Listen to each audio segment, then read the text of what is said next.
I gotta say too, enriching lives, being of service is really so important to us, and that's what we're looking to do today. So there's gonna be a lot of things we're gonna share, and we're really grateful for the opportunity to connect with you all, because when we look at what we're gonna be really diving into, it's about finding your edge, right? And so our focus of this talk, our focus of this presentation, whatever you want to talk about, whatever you're going to focus on, is really how to peak your motivation and energy.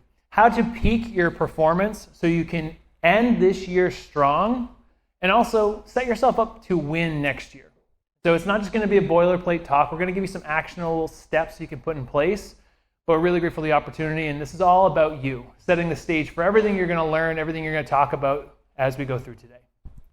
And before we actually dive into our conversation, Don asked us to come in and pump you up. Give him credit. Don't worry, we're not going to make you dance or get out of your chair or do anything crazy, but we are going to get comfortable. We want to get to know you. This is an intimate crew, and so we want to be able to see you and get on the same page. One of the things we have all of our clients do whenever we have group coaching sessions is we make sure that we set up the rules for the game. Life is a game, isn't it? So what we want to do is just have you confirm that you're here to be here, meaning you're here to be present. You've already been given a notepad and a pen. Use it.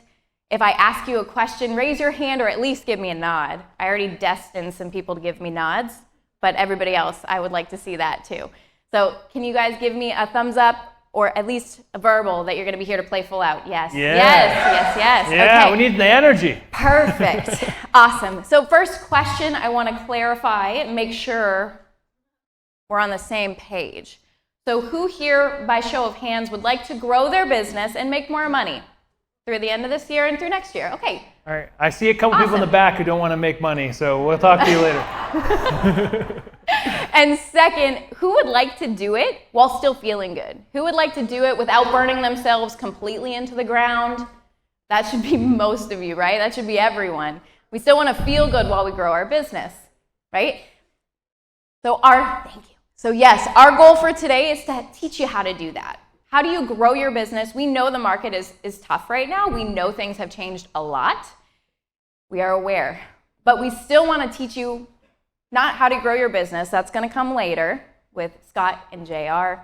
But we want to show you how to do it without sacrificing your health and your well-being. We want to teach you how to find your edge. How do you get yourself ahead of the crowd, ahead of the other people around you, and do it without having to sacrifice yourself in the process. Sound good? Fabulous. Awesome. Let's start. I already defined what an edge is. It's basically that aspect of you that makes you stronger or that makes you maybe more desirable to the crowd or to somebody in front of you than your competition, than somebody else. It's basically the part of you that makes you different, right? It's the part that separates you. Maybe you see other people around you who are crushing it at times and you're like, man, there's just something about that person. Just makes you want to be a part of what they're doing. And you've probably seen yourself get in that seat at certain points, right? Where you're at your best and people are just drawn to you. It's that edge. But we can cultivate that systematically. So that's what we want to talk about. So what gives someone an edge? Systematically speaking, is it that they are putting in more hours? Is it they're putting in more effort? Is that they have better leads? Is that they have more leads? Is that they don't have kids or their kids are grown, therefore they have more time, right? Those are typically the default answers, but no, that's not what it is. It's not more hours, it's not more energy, it's not more effort. Yes, your business needs more from you, right? At times you need to step up in order for it to grow, but the truth is, if everyone's doing that, then it doesn't really give you an edge, right? An edge is something that makes you different. It sets you apart. So if everyone is putting in more hours, if everyone is putting in more effort, then again, it's not an edge, right? Makes sense. Pretty straightforward. And it's also a path to nowhere, right? It's a path to being very tired. So how do you find your edge? What do you do? In a world where everyone wants to do more, we have a different perspective for you. When everyone's doing more, you have to be better. You have to be better. That means your energy, your mental clarity, your focus, who you are, has to be better. How do we do that? What are we talking about here? You have to think of it like this. There's layers to your life. There's the external layer, that's your community, your friends, the people around you. Then there's their business and your team. And then there's your family. Now, you have all these different layers of your life, all these different people that need you. But the truth is, you are at the center. You're at the center of it. There you go. Claps for Brian with the clicker. No, it's okay. No, it's on your side. Okay. Clicker's close to there. So you're at the center. Yes? Everywhere you go, there you are.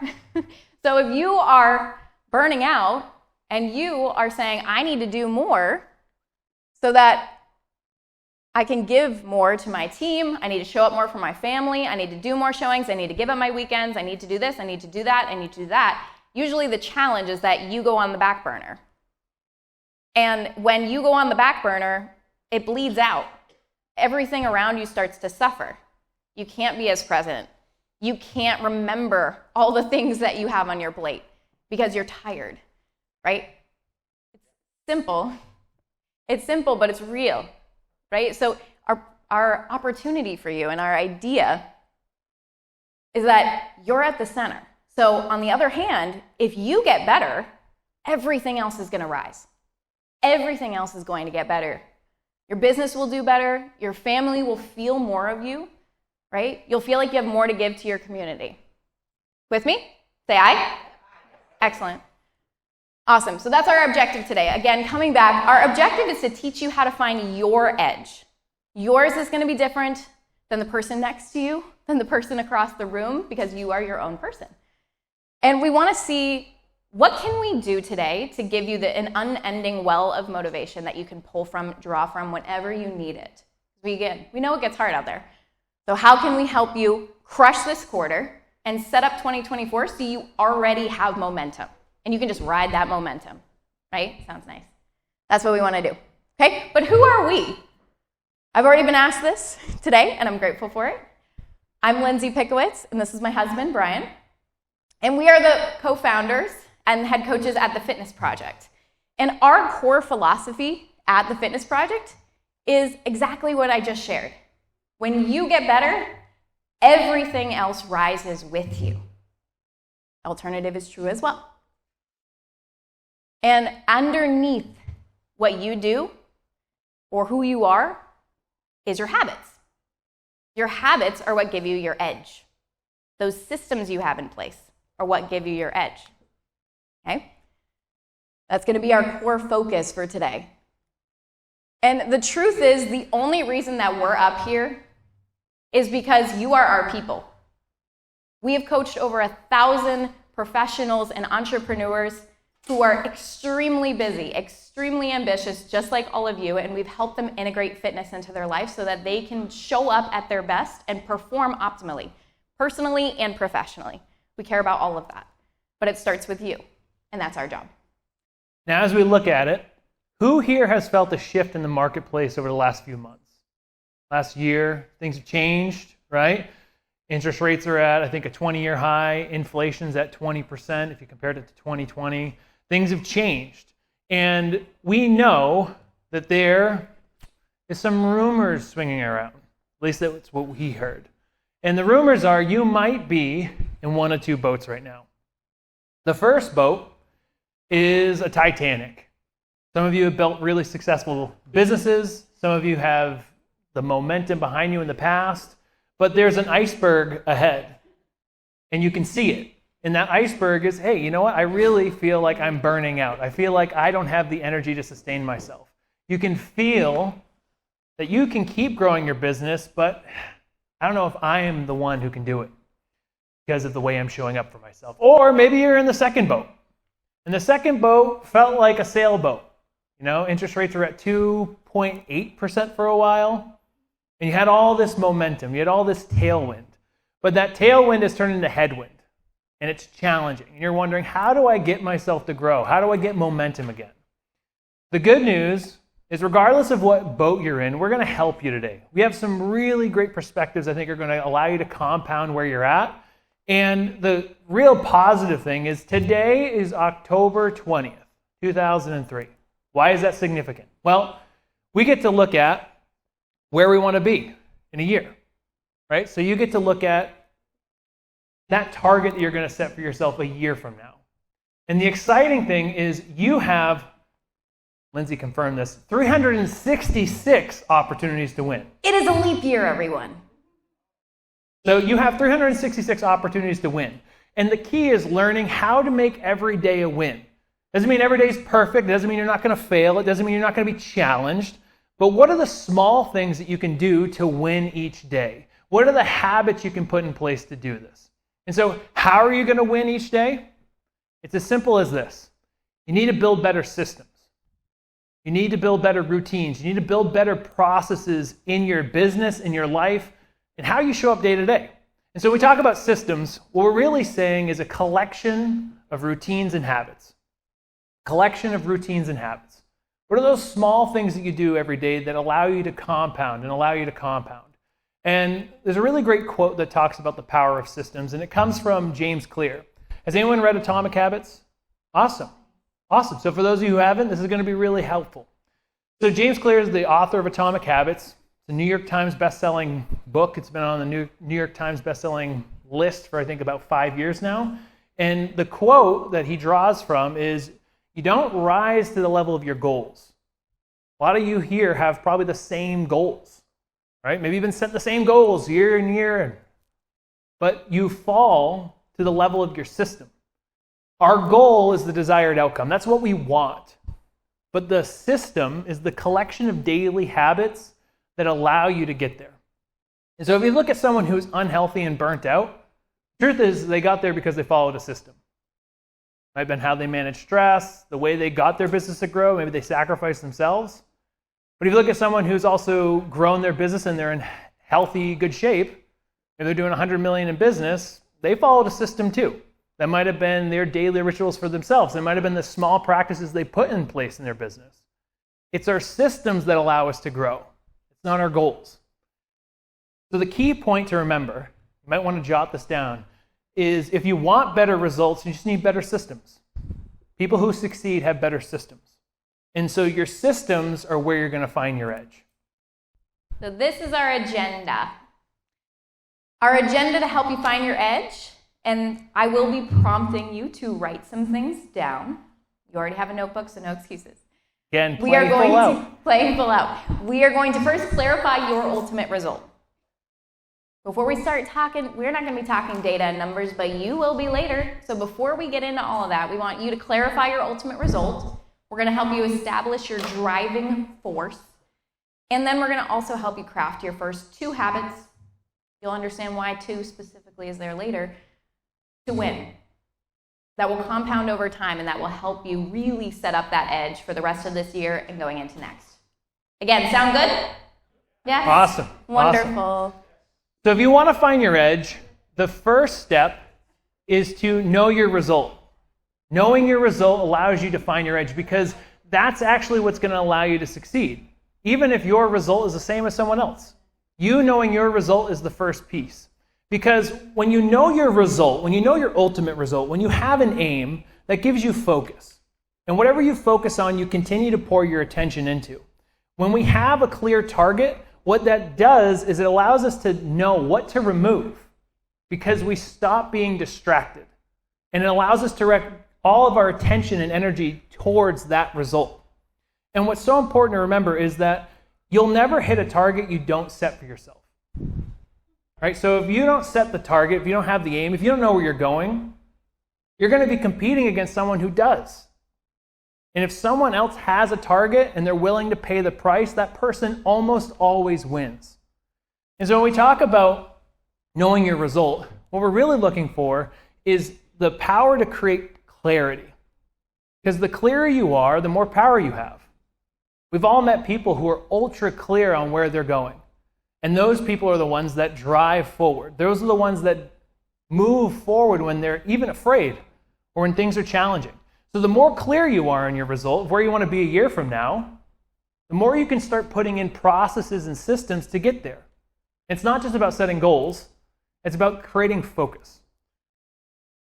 So here's where you come in, and I look forward to seeing some pens. We're going to clarify your ultimate result. Again, you are here today, and you have the opportunity to get ultra clear on where you're going to be October of next year. If you come back to this event and there's that timestamp, where will you be? First question to clarify, what are the areas of life that you'd like to focus on? They start simple and they get more complex as we go through the questions. There's 3 of them. So jot down real quick. Is it your business? I assume that's one of them, but it's okay if it's not. Your health? Maybe that's been taking a back seat. Your family? Your wealth? Your marriage? Is there some other area of your life that you want to focus on? Pick 2 at most. Your mind can really only focus on 2 to 3 ideas at a time.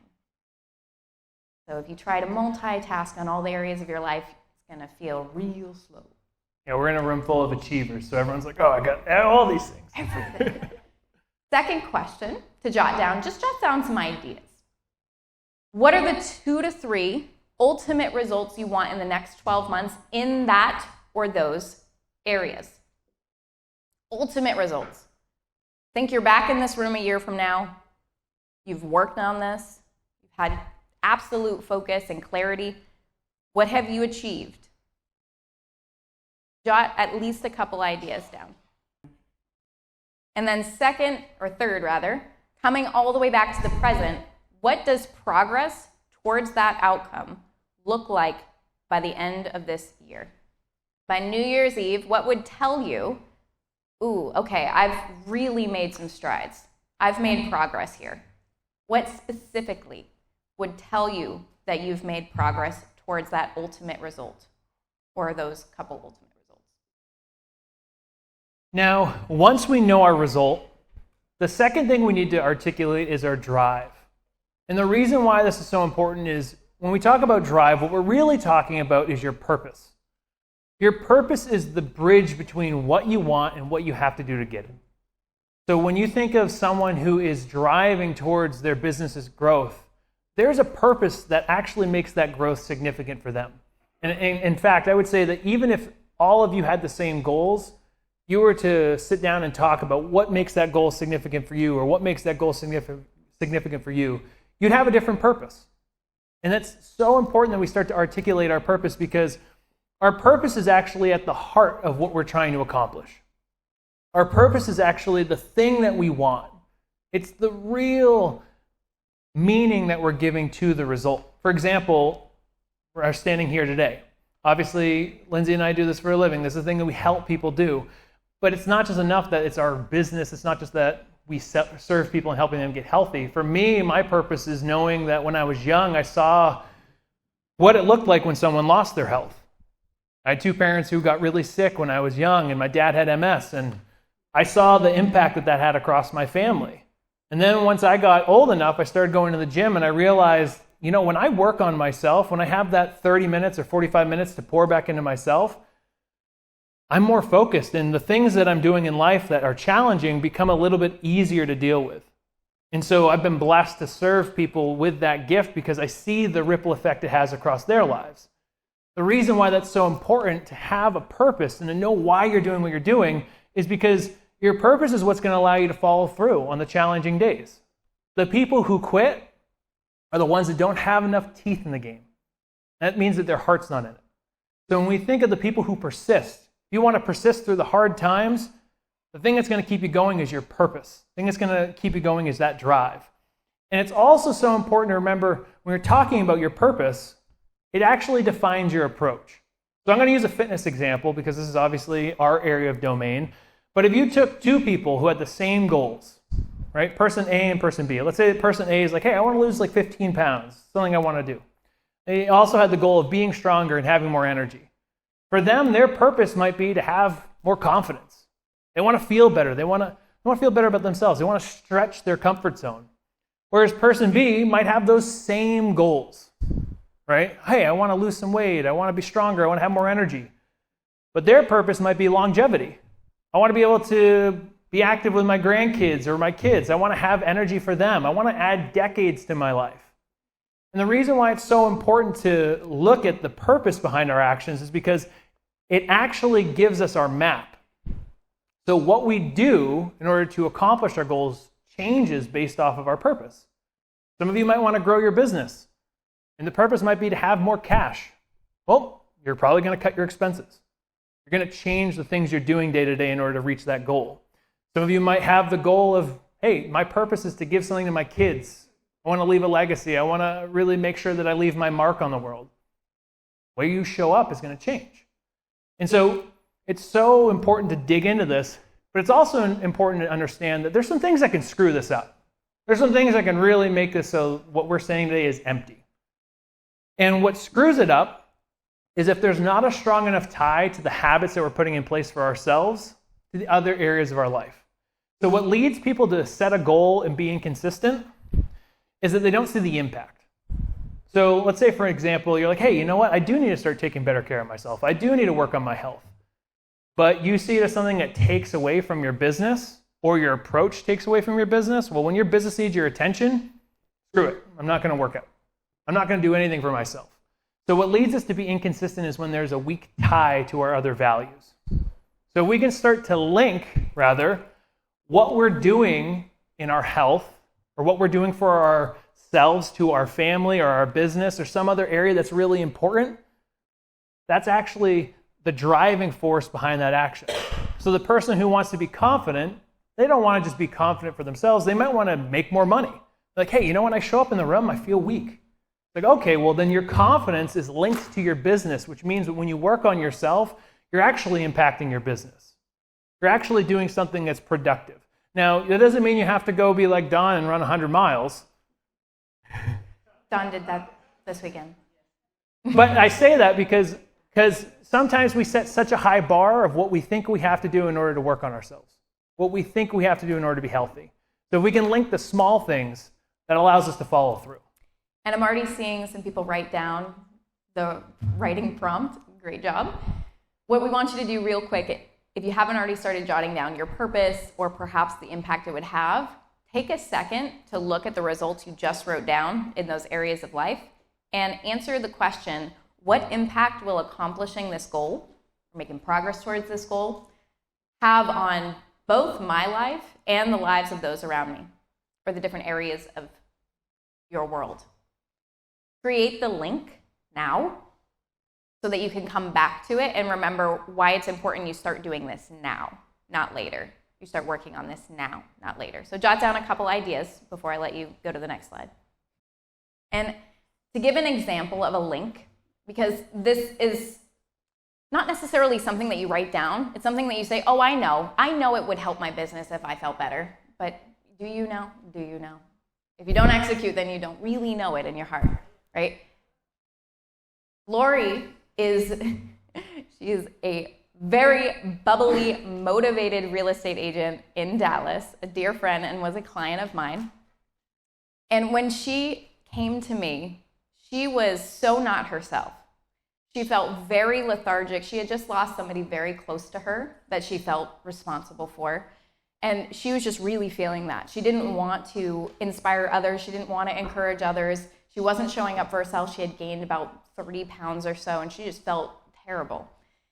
And for her reason for continuing to chip away at the small habits of going for a walk or getting a workout in once a week or eating a healthy lunch, they were directly linked to her ability to inspire others.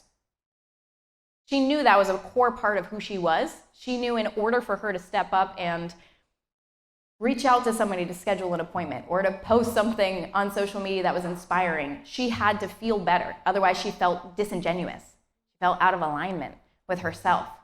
So even when it was really, really difficult for her to show up, and it was not easy for the first 6 months for her, she continued to persist. She was consistently working on it. And that's what we're trying to hammer home, is the consistency comes if that link is strong enough to pull you through so that that rope doesn't break. And now she's at the point where she's 20 pounds down as of a year ago and has maintained it. Her energy's back on point. She brought in a new partner. They're closing bigger deals than they've ever closed, making more money than they've ever made. And she's doing it on her own time. She's not sacrificing herself to do it.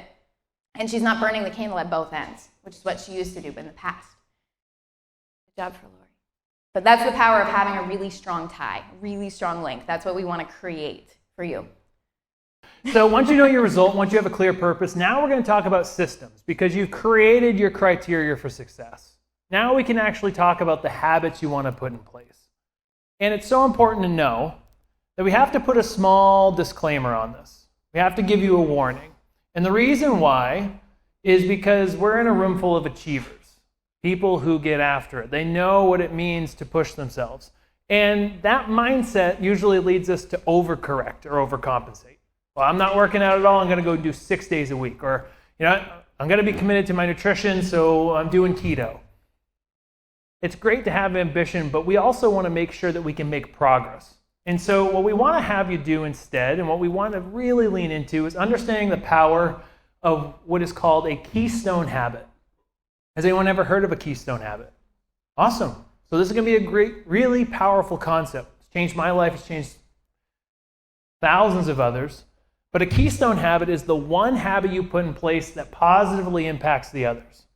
So think of it as the smallest domino that you put in your day or your week that has a ripple effect and knocks down the other dominoes. And each one of you actually has a keystone habit right now. You just don't know it. So there's keystone habits that influence us to have a healthy life or be more positive. And there's also some that are negative. So for example, you think of someone who wakes up and the first thing they do is have a cigarette. Well, that starts a chain reaction of other negative habits. Or they wake up and they have a donut. Or they check social media. Not a good one, right? Because now you're in stress, you're in chaos.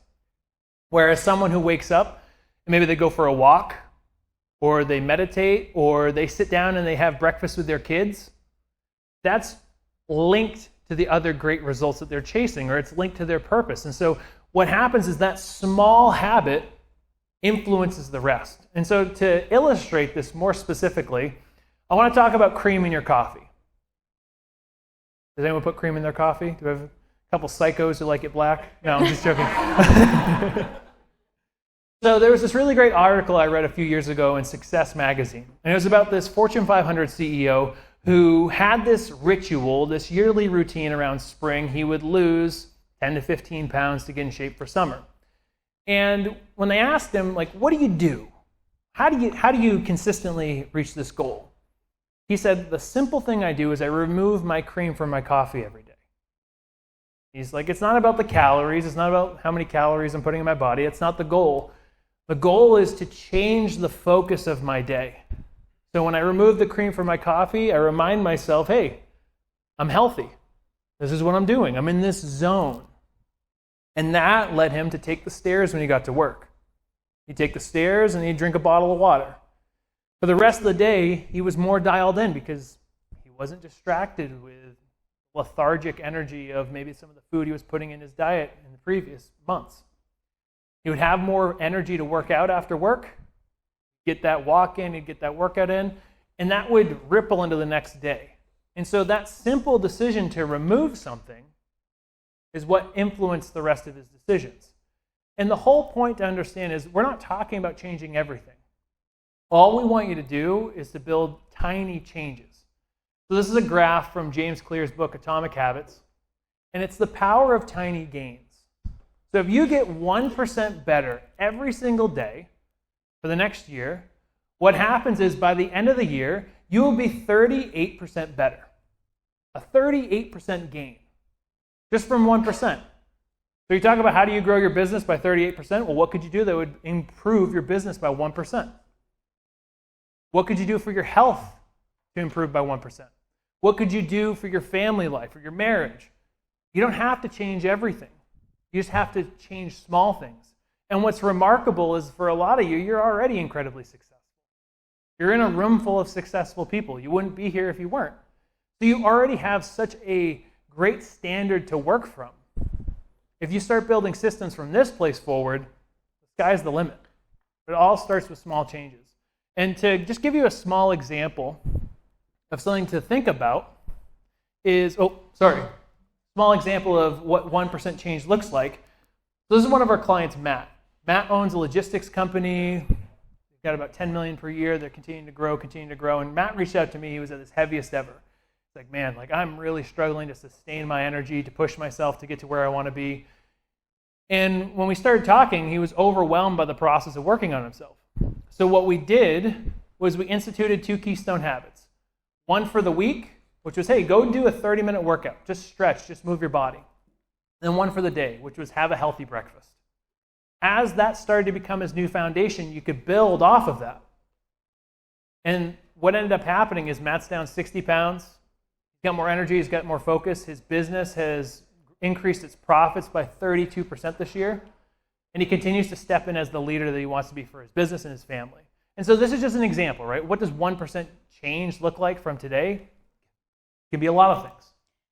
So take a second, last question for you to write about. And just think, you've written down your result. You know what areas of life you want to focus on. Come back and ask yourself, what is that 1% activity or action that you could put in place that would positively influence all the other decisions you make in that area? If it's in your business, what is that 1% action that you could wake up and do that would lead you forward, daily or weekly? Or if it's your health, we gave you a ton of examples, but what's one keystone that would remind you, hey, I'm being healthy. I'm taking care of myself. Same goes for family or for other areas of your life.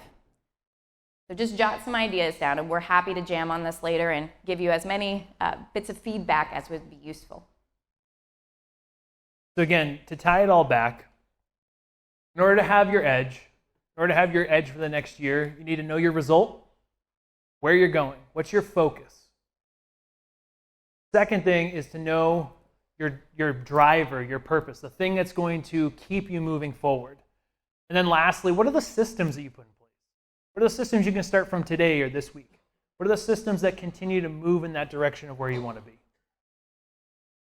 Again, you have 366 opportunities to win. There's 366 days between today and October 20th, 2024. Take it chunk by chunk. Take it moment by moment. The day feels like it's a loss. Ask yourself simply, all right, I have another hour. What would make it a win? What could I do right now to make it a win?